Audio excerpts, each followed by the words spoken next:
మాతృదేవో భవ, పితృదేవో భవ, ఆచార్య దేవో భవ. తల్లి తండ్రియులేక అల్లాడిపోయేడి చిన్నారులకు సేవ చేయువారు. తల్లి తండ్రియులేక అల్లాడిపోయేడి చిన్నారులకు సేవ చేయువారు. వృద్ధాశ్రమం పెట్టి పెద్దవారల తెచ్చి సిద్ధి పొందగ సేవ చేయువారు. వృద్ధాశ్రమం పెట్టి పెద్దవారల తెచ్చి సిద్ధి పొందగ సేవ చేయువారు. వికలాంగులకునేమి సకలాంగులకునైన చేతి చమురు సేవ చేయువారు. పరమ పూజ్యుల తెచ్చి పాద పూజలు చేసి సిరి సంపదల సేవ చేయువారు.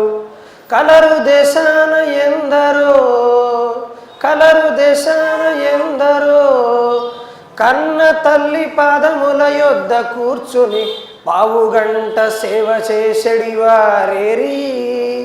చేతులెత్తుడు అటివారలకిపుడేను అంజలింతు.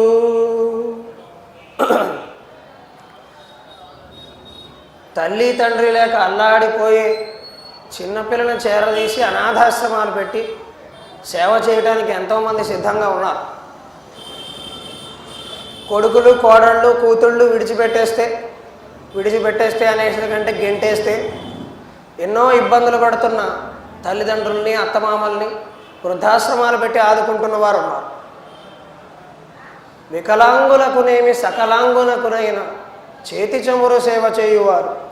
వికలాంగులు అని అనవసరం లేదు, కానీ దివ్యాంగులు అంటే ఈ మధ్య చెప్పిన పరిభాషలో అది భగవంతుడి వరం కాబట్టి అందరికీ సేవ చేసేవాళ్ళు ఉన్నారు. పరమ పూజ్యులు తెచ్చి పాద పూజలు చేసి సిరి సంపదల సేవ చేయువారు. మహానుభావులను తీసుకొచ్చి జగద్గురువులని స్వామీజీలని మహానుభావులను తీసుకొచ్చి పాద పూజలు చేసి తద్వారా సంపదలు సంపాదిద్దామనే ఆలోచన ఉన్నవారు కూడా లేకపోతే అన్ని రంగాల వారు అవసరం. కానీ ఆంగ్లంలో ఒక మాట ఉంది, చారిటీ బిగిన్స్ ఎట్ హోమ్. సేవ ఇంట్లోంచే బయలుదేరాలి. ఏ ఆలోచన అయినా కూడా ఇంట్లోంచే బయలుదేరాలి. ఇంట గెలిచి రచ్చ గెలవమన్నారు తెలుగులో చెప్పడం అంటే. అది ఇన్ని సేవలు చేసే ఓపిక ఉన్న మనకి, ప్రపంచాన్ని ఉద్ధరించే ఓపిక ఉన్న మనకి ఇంట్లో తల్లిదండ్రులను చూసుకునే ఓపిక లేదు. బయటకు వచ్చి అందరూ నీతులు చెబుతారు, చెప్పేవాళ్ళు ఉన్నారు, చేసేవాళ్ళు ఉన్నారు. తల్లిదండ్రులు సేవ చేస్తున్నవారని నేను ప్రత్యేకించి ఏమీ అనలేదు, వాడు దైవ సమానుడు, అందులో సందేహం లేదు. కానీ చేయని వారి గురించి చెప్పవలసిన రోజులు ఇవి. చెప్పకుండా విడిచిపెట్టలేము. ఎన్ని భాగవతాలు చెప్పుకున్నా, ఎన్ని సప్తాహాలు చేసినా, రామాయణం చేసినా కూడా ఏం చేసినా చివరికి తల్లిదండ్రులకు సేవ చేయకపోతే వృధా. వినాయకుడికి సోదరుడైన మనం అయ్యప్ప స్వామిగా భావించే షణ్ముఖుడికి కుమారస్వామికి పోటీ ఏర్పడితే వినాయకుడు కాస్త బొజ్జ ఎక్కువై అన్ని పరిగెట్టలేడు. పాపం ఆయన వాహనం కూడా చిన్నది. కుమారస్వామికి ఏమో నెమలి వాహనం, రయ్యమని ఎగిరిపోతాడు. వినాయకుడికి చిన్న ఎలక వాహనం, ఈయన నెమ్మదిగానే ఉంటాడు, వాహనము సరే. ఏం చెయ్యాలి అనే ఆలోచన వస్తే తల్లిదండ్రులను ప్రదక్షిణ చేసినట్టయితే, తల్లిదండ్రుల పాదాలకి నమస్కరించి ప్రదక్షిణలు చేసినట్టయితే ఈ ప్రపంచాన్ని మొత్తం చుట్టినట్టే అనే భావన చేయగలిగాడు మహానుభావుడు. అంటే సూక్ష్మంలో మోక్షాన్ని గ్రహించాడు. 1000 కిలోమీటర్ల ప్రయాణం చేయడం ముఖ్యం కాదు, స్మార్ట్ థింకింగ్ అంటారు దీన్నే ఆంగ్లంలో. చురుగ్గా ఆలోచించాడు. అందుకని శరీరాన్ని బట్టి మనిషిని అంచనా వేయడానికి లేదు. మరి కుమారస్వామి ఇంకా ఫిట్గా ఉన్నాడు. నిజానికి ఇందులో కుమారస్వామి ఏం ప్రతినాయకుడి పాత్ర కూడా కాదు. ఆయన ఒక రకం, ఈయన ఒక రకం. మనకు సందేశాన్ని అందించాం. అంటే తల్లిదండ్రులను బాగా చూసుకుంటే ఇక ప్రత్యేకమైన సమాజ సేవ అనేది తర్వాత సంగతి. ముందు తల్లిదండ్రులను బాగా చూసుకోవాలి, అత్తమామల్ని బాగా చూసుకోవాలి. అత్తమామలను చూసుకోవాల్సిన రోజులు కూడా ఎందుకు వస్తున్నాయి? మన అత్తమామలకి 2 ఆడపిల్లలే అనుకోండి, లేకపోతే ఒక్కతే ఆడపిల్ల అనుకోండి, వాళ్ళ ఇంట్లో అబ్బాయిలు లేరు, మరి ఎవరు చూసుకుంటారు? కొడుకులు ఉంటే కొడుకులే చూసుకోవట్లేదు. ఇక కూతుళ్ళ సంగతి ఏం చెబుతాం? వాళ్ళు పాపం వేరే ఇంటికి వెళ్ళి కాపురాలు చేస్తారు. మరి వీళ్ళని ఎవరు చూసుకోవాలి? అల్లుడిదే బాధ్యత. మొహమాటం లేకుండా శాస్త్రం చెప్పిన మాట, అల్లుడిదే బాధ్యత. 2 అల్లుళ్ళు ఉంటే 2 బాధ్యత తీసుకోవాల్సిందే. మన అమ్మ నాన్న ఎక్కువ, వాళ్ళ అమ్మ నాన్న తక్కువనా? మనకు మన అమ్మ నాన్న అంటే ఎంత ఎక్కువ, వాళ్ళకి వాళ్ళ అమ్మ నాన్న అంటే అంతే. మరి ఆడపిల్లల తల్లిదండ్రులు ఏమైపోతారు? అందరూ మగపిల్లలే కావాలంటే ఆడపిల్లలు ఎక్కడి నుంచి వస్తారు? సృష్టి ఆగిపోతుంది ఆడపిల్లలు లేకపోతే. తల్లిదండ్రులకి అంత ప్రాముఖ్యతనిచ్చింది మన శాస్త్రం.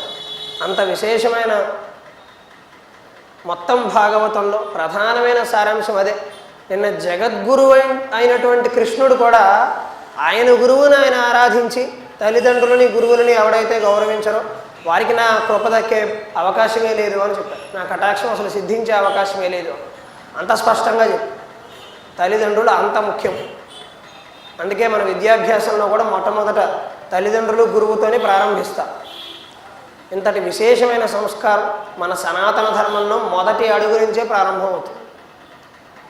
గత 6 రోజులుగా భాగవతంలో ఉన్న వివిధ కథలని మనం వ్యాఖ్యానం చేసుకున్నాం.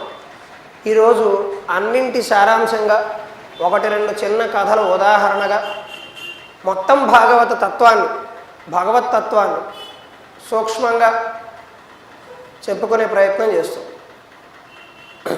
రకరకాల కథలలో రకరకాల సారాంశాలు మనం గ్రహించాం.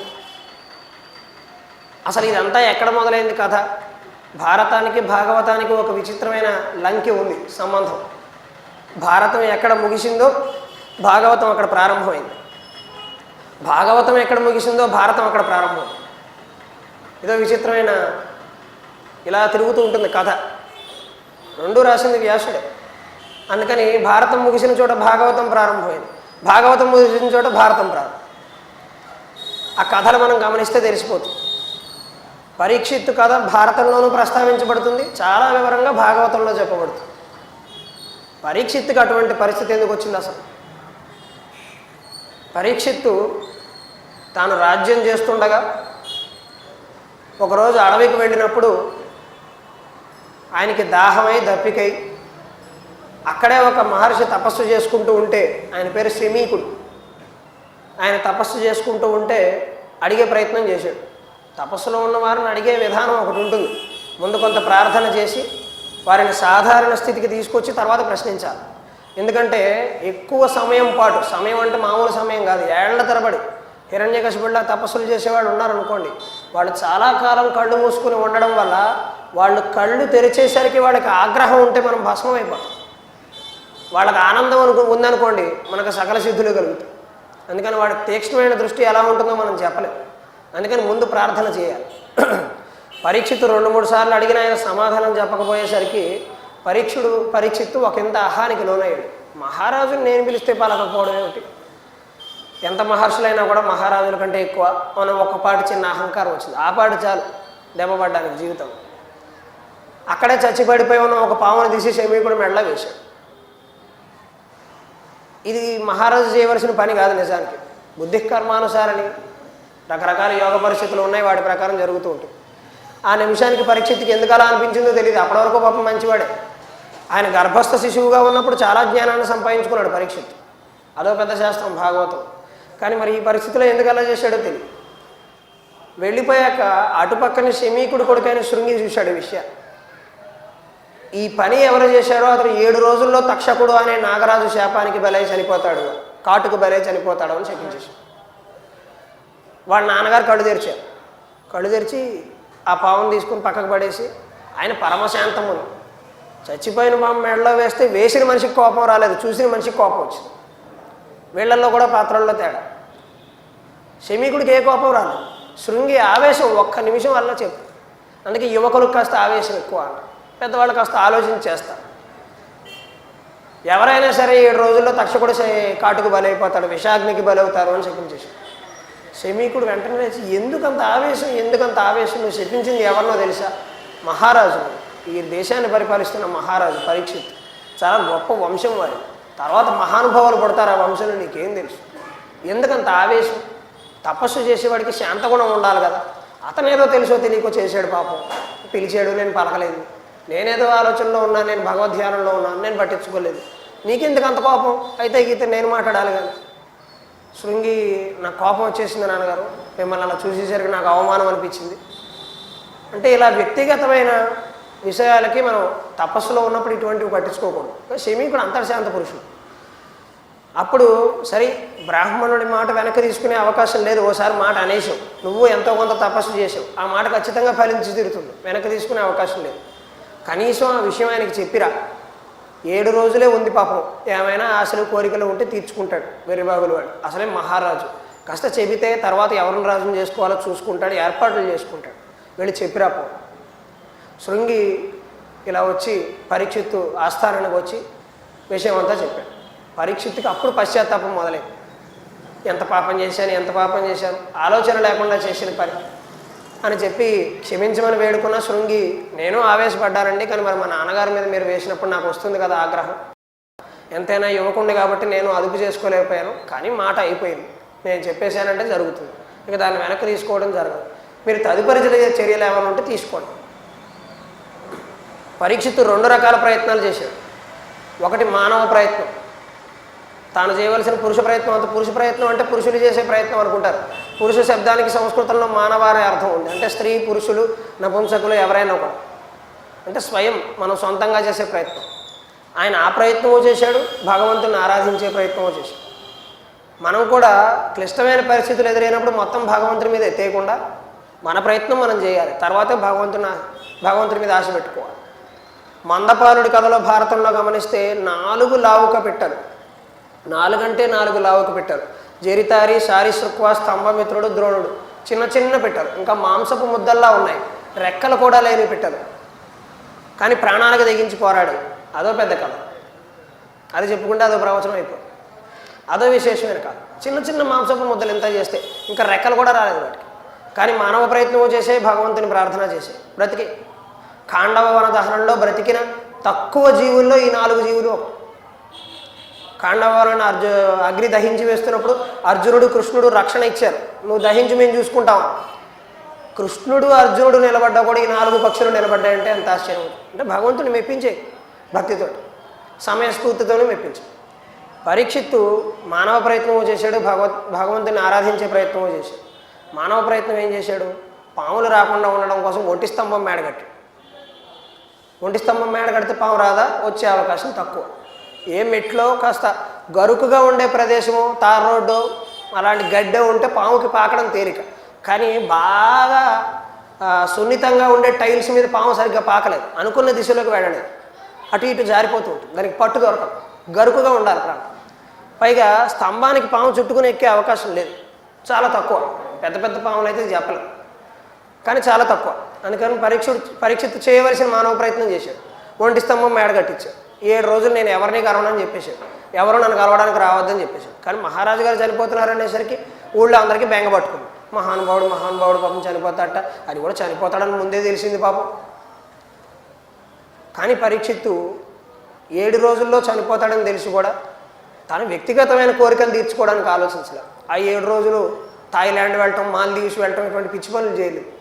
జీవితానికి అసలైన సార్థకత ఏమిటి, నేను ఎప్పుడో చేయాలనుకున్న వానప్రస్థానికి వెళ్ళాలనుకున్నాను, సన్యాసాన్ని తీసుకోవాలనుకున్నాను, అదేదో ఇప్పుడే చేద్దాం, అటువంటి అవకాశాలు ఏమైనా ఉన్నాయా అని ఆలోచన చేశాను. 7 రోజుల్లో ముక్తిని అందించగలిగిన మహానుభావుడు ఎవరైనా ఉన్నాడా అని ఆలోచన చేశాను. వ్యాసుడి కొడుకైన సుఖమహర్షి కనిపించాడు. సుఖమహర్షి, నేను నీకు ముక్తిని బోధిస్తానయ్యా అంటే ఆసక్తి ఉండాలా, కానీ ఎవరో ఒకళ్ళు చెబుతారు.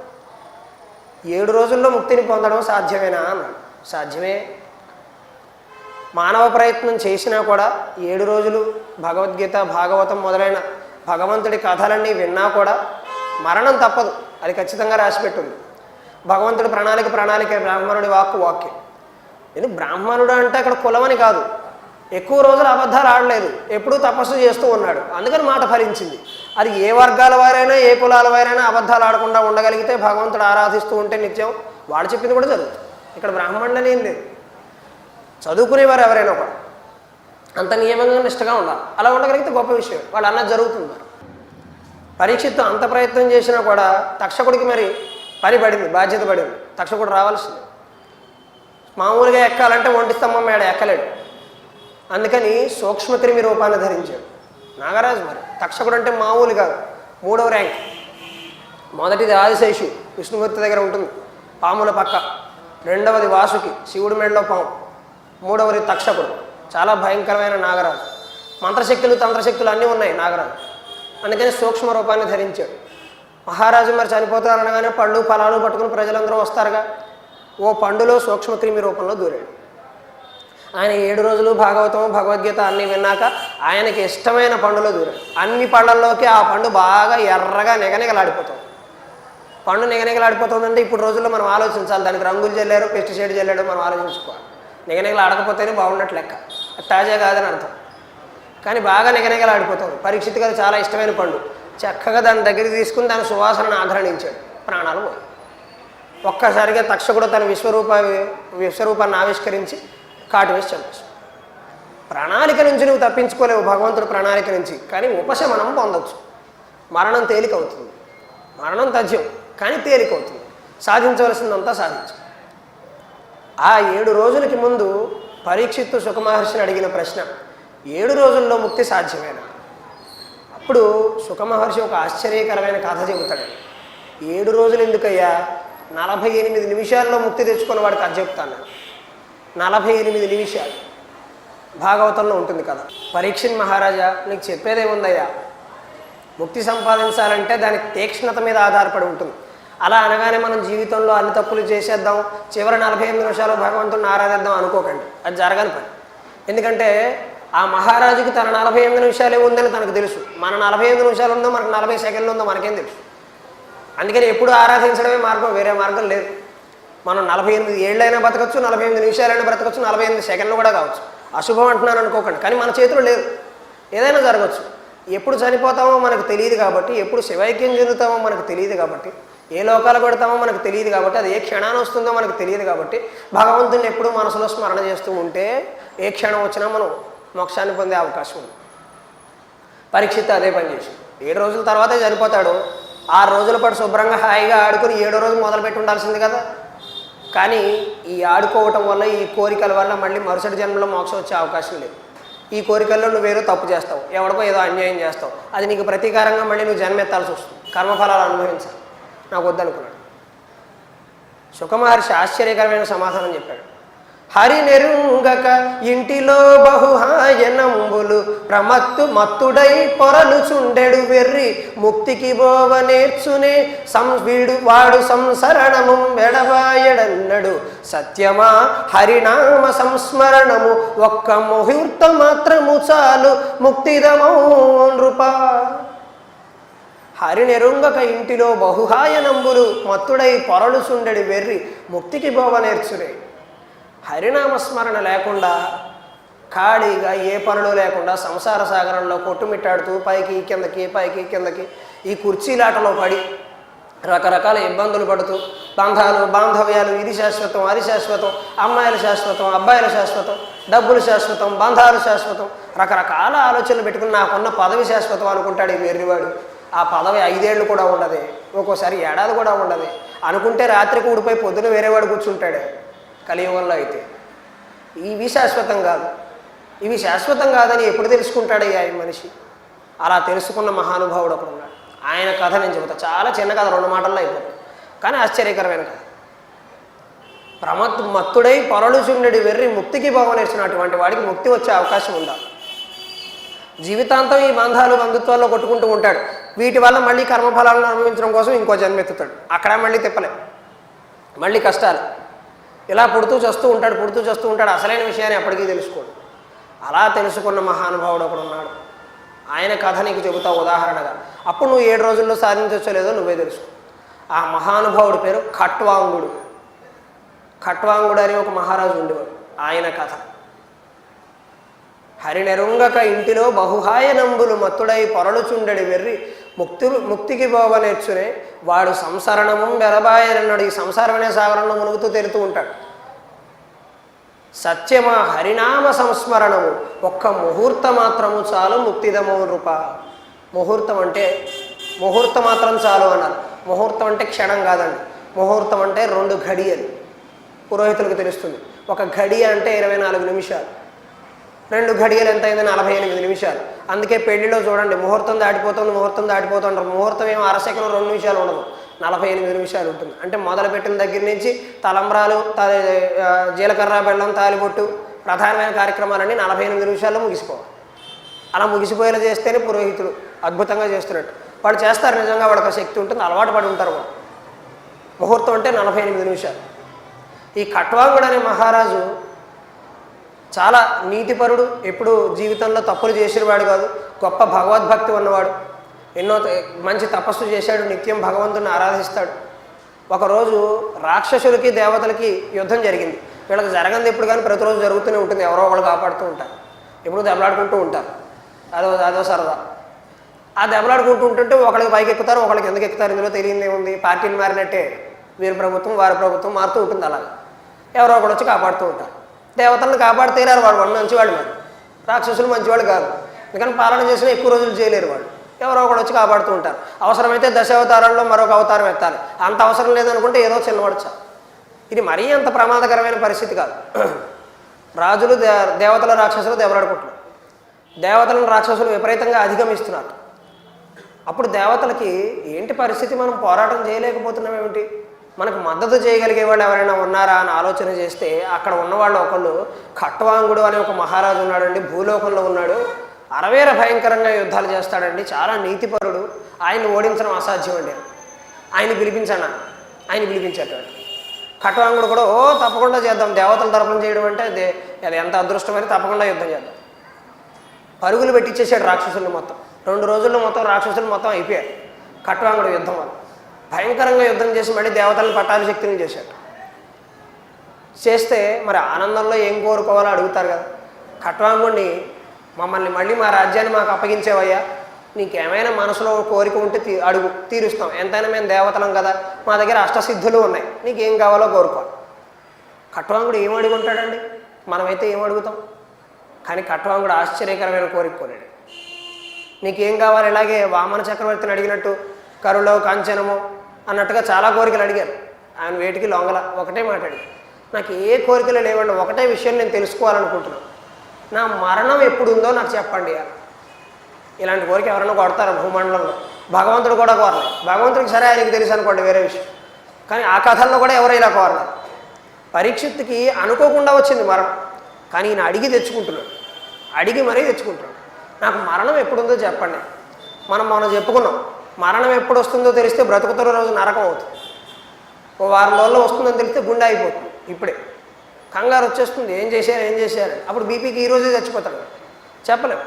కానీ ఖట్వాంగుడు, నాకు మరణం ఎప్పుడు వస్తుందో చెప్పండి.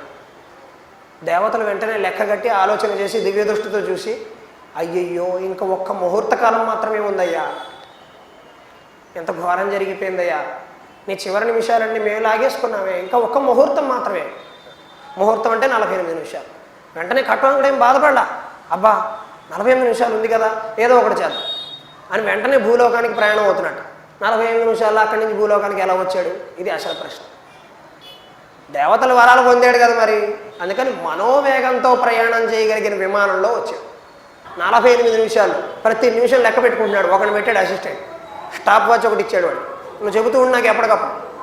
వెంటనే వచ్చాడు, వెంటనే రాజ్యాన్ని అందరినీ అత్యవసర సమావేశం, మంత్రివర్గ సమావేశం ఏర్పాటు చేశాడు. ఇక్కడ ఖట్వాంగుడికి ఇంకా చాలా తక్కువ సమయం ఉంది. అంత తక్కువ సమయంలోనే ఏం చేయాలని వెంటనే అత్యవసర మంత్రివర్గ సమావేశం ఏర్పాటు చేశాడు. అందరినీ కూర్చోబెట్టి నేను ఇంకా ఇందాక నుంచి లెక్క పెట్టుకుంటే ఇంకా 35 నిమిషాలే ఉంది, 35 నిమిషాల్లో నాకు మరణం అనగానే అందరూ ఏడుపులు మొదలుపెట్టారు. ఈ ఏడుపుల గురించి నేను ఏం చెప్పలేదు, మిమ్మల్ని ఇక్కడ పిలవలేదు, వెళ్ళిపోండి. అబ్బాయిని పిలిచాడు, వెంటనే రాజ్యాభిషేకం చేసేసాడు. వెంటనే అభిషేకం చేసి కూర్చోబెట్టేశాడు. ఒరే నువ్వు నీ తర్వాత వాడు, మీరు చూసుకోండి, నాకు సంబంధం లేదు. తపస్సు చేసేవాళ్ళు ఉన్నారు, సలహా ఇచ్చేవాడు ఉన్నారు, ప్రభుత్వ చీఫ్ సలహాదారు అంటారు చూడండి, చీఫ్ సెక్రటరీ పిలిపించి వీళ్ళ తర్వాత వీళ్ళు రాజ్యం చేయాలి, వీళ్ళ తర్వాత వీళ్ళు రాజ్యం చేయాలి, నువ్వు అన్నీ చూసుకో, నాకు సంబంధం లేదు. గిరులను పోలడి కరులను హరులను ప్రాణదైతలైమని ఎడి సఖులను బుధవరులను హితవరులను వర్జించి గాఢ వైరాగ్యమునన్. గిరులను పోలడి కరులను, పెద్ద పెద్ద కొండల్లాంటి ఏనుగులు ఉన్నాయి ఆయన దగ్గర, వాటిని విడిచిపెట్టాడు. హరులను, గుర్రాలను విడిచిపెట్టాడు.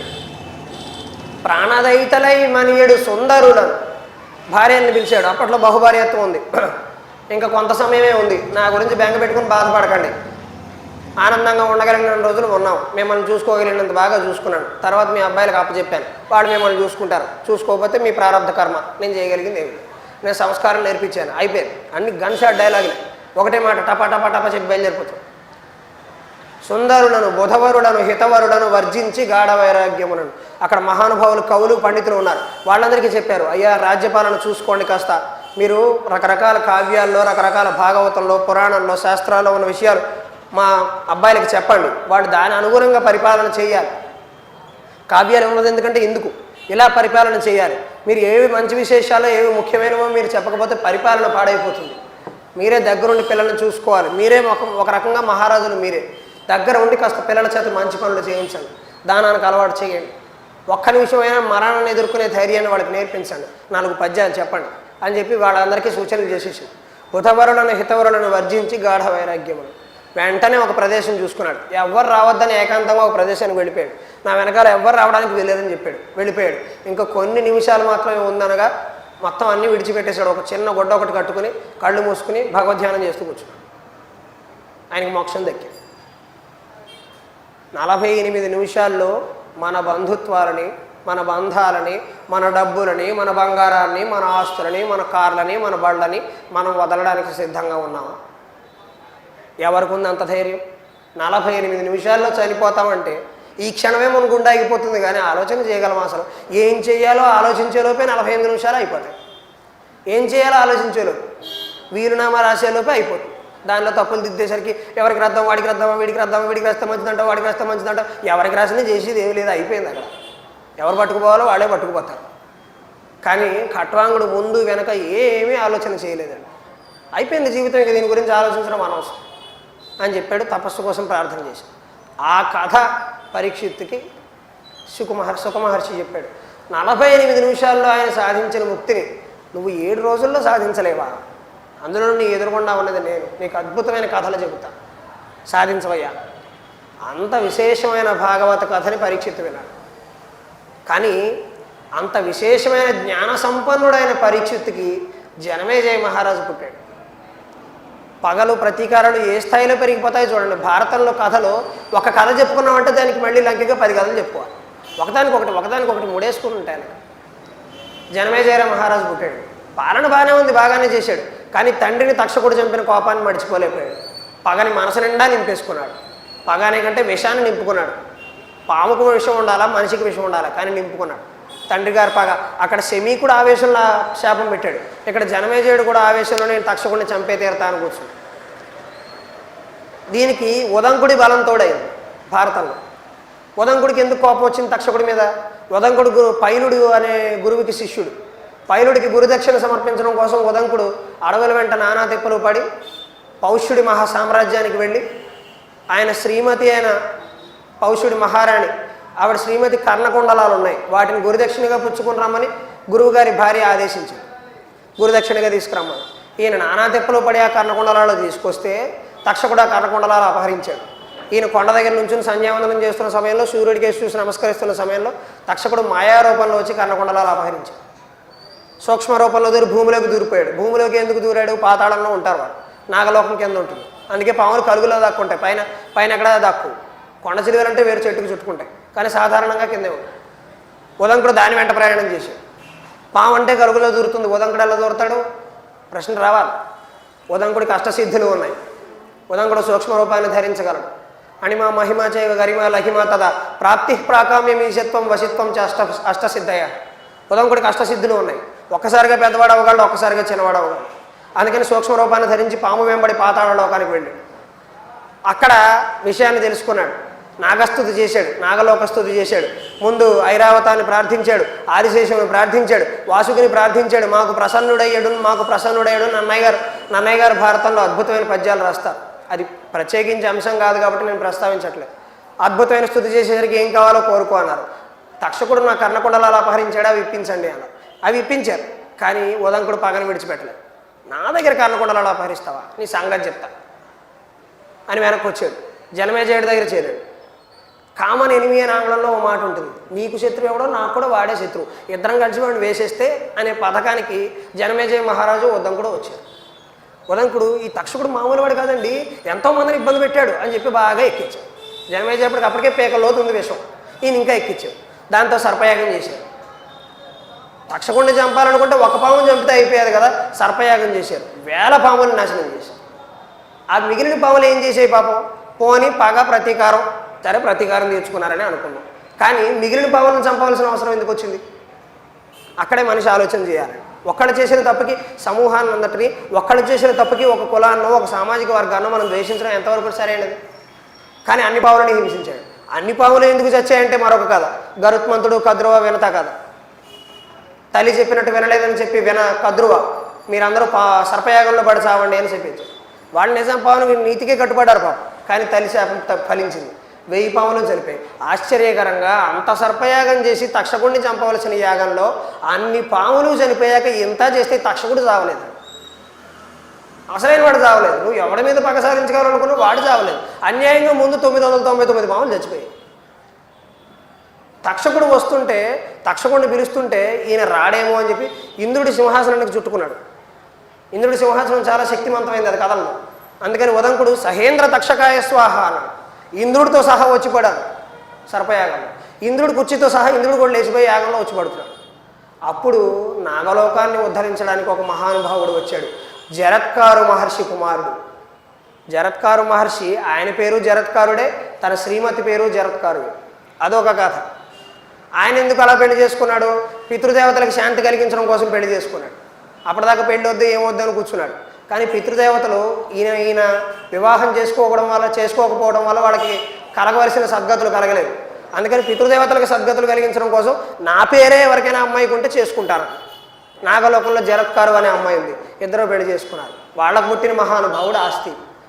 అందుకే ఎప్పుడైనా పిల్లలకి పాములు ఎదురైనప్పుడు, పాముల వల్ల మనకి ప్రమాదం ఎదురైనప్పుడు ఆస్తికుణ్ణి మనసులో స్మరిస్తే ఆ పాముల వల్ల మనకి హాని కలగదు. ఆస్తిక సత్యసంధ అని శ్లోకం కూడా ఉంది. మాం పన్నగేభ్య అభిరక్షతు. ఆ మంత్రాన్ని చదువుకోవాలి. ఆస్తికుడు తలుచుకోవాలి. కేవలం మంత్రం కాకుండా ఈ కథ చెప్పుకోవాలి. ఆస్తికుడు జనమేజయుడికి వెళ్ళి ఆయన అద్భుతమైన యాగస్తుతి చేశాడు. అబ్బా ఏమి యాగం, సర్పయాగం మామూలు యాగం కాదని చెప్పి ఉదంకుడిని ఆకాశంలోకి ఎత్తాడు. జనమేజయుడిని ఆకాశంలోకి ఎత్తాడు. పొగడ్తకి ఎవరైనా పడతారుగా, పడ్డారు. జనమేజయుడు మాటిచ్చాడు, నీకేం కావాలో కోరుకున్నాడు. ఎక్కడ ఉందో అదే స్థాయిలో ఈ యాగాన్ని ఆపేసేయాలి. తక్షకుడు పడబోతున్నాడు, 2 నిమిషాల్లో ఆపేశారు యాగాన్ని. ఇంత చేస్తే తక్షకుడు బతికిపోయాడు. అన్యాయంగా 1000 పాములు చనిపోయాడు. అంటే ఒక్క చిన్న పగ, ఒక్క చిన్న ద్వేషం ఎంత విస్ఫోటనానికి దారితీస్తుందో చూడండి. ఇప్పుడు సమాజంలో 1000 స్థాయిలో మరణాలు జరిగినప్పుడు, మత కలహాలు జరిగినప్పుడు, రకరకాల వర్గాల దాడులు జరిగినప్పుడు ఆలోచించండి. ఒక వ్యక్తి పగే సమాజానికి పగ అవుతుంది. ఒక వ్యక్తి పగ, 2 వ్యక్తుల మధ్య పగ అది సమాజానికి పగగా మారుతుంది. ఏ పెద్ద గొడవైనా అదే మూలం. ఇద్దరి దగ్గరే ప్రారంభం అవుతుంది. 2 నాయకుల దగ్గర కానీ, 2 పెద్దవాళ్ళ దగ్గర కానీ, 2 అహంకారం ఉన్న వాళ్ళు కానీ, 2 స్వార్థపూరితుల మధ్య కానీ ఇది ప్రారంభమవుతుంది. వాళ్ళ కోసం 1000 మంది యుద్ధంలో పడి చనిపోతారు. మహాసామ్రాజ్యాలన్నీ అంతే కదా. దుర్యోధనుడు అహంకారమే. ఆ 5 ఊళ్ళు పాండవులకి ఇచ్చేసి ఉంటే ఇంత యుద్ధం అయ్యారు కాదు కదా. 5 ఊళ్ళు ఇచ్చి ఉంటే ఎన్ని అక్షౌహిణుల సైన్యం చచ్చిపోయింది. ఎన్ని ఏనుగులు, ఎన్ని గుర్రాలు, ఎంతమంది సైనికులు బలైపోయారు ఆ యుద్ధం వల్ల. మహాసంగ్రామం జరిగిందే కురుక్షేత్రం. అన్యాయంగా చనిపోయారు. ఒక్కటే ఒక కారణం, 5 ఊళ్ళు ఇచ్చేసి ఉంటే అయిపోయారు. ఇవ్వలేకపోయారు. నందిగామంతటి ఊళ్ళు ఏమి ఇస్తే ఏమైంది, ఇస్తే అయిపోయారు, ఇవ్వలేదు. పెద్ద యుద్ధం జరిగింది. 2 అహంకారమే అంత విస్ఫోటనానికి దారితీస్తుంది. ఎంత విశేషమైన కథలు భాగవతంలో, భారతంలో ఉన్నాయి. అంటే ముక్తిని సంపాదించాలనుకుంటే 48 నిమిషాల్లోనూ సంపాదించవచ్చు, 7 రోజుల్లోనూ సంపాదించవచ్చు, 70 ఏళ్ళకు కూడా సంపాదించవచ్చు. ఎంత వేగంగా సంపాదించే ప్రయత్నం చేస్తామనేది మనం. కానీ 48 నిమిషాల్లో చనిపోతాడని కట్వాంగుడికి తెలుసు, 7 రోజుల్లో చనిపోతాడని పరీక్షిత్తుకు తెలుసు. మనం ఎప్పుడు శివైక్యం చెందుతాం అనేది మన చేతుల్లో లేదు. అందుకని మనం భగవన్నామస్మరణ చేయాలి. ఎప్పుడు చనిపోతామో తెలియదు కాబట్టి భగవన్నామస్మరణ చేయాలి. అప్పుడు మోక్షానికి దగ్గరయ్యే అవకాశం ఉంది. మరొక ఆశ్చర్యకరమైన రహస్యాన్ని మనం భాగవతంలో చెప్పుకోబోతున్నాం. ఒక 2 రహస్యాలు ఉన్నాయి. అది నేనేం ప్రత్యేకించి సృష్టించినవి కాదు, పోతన గారి ముద్రలు. వ్యాస భాగవతంలో ఇంకా విశేషంగా ఉంది. దాన్ని మీకు అందించే ప్రయత్నం చేస్తాం.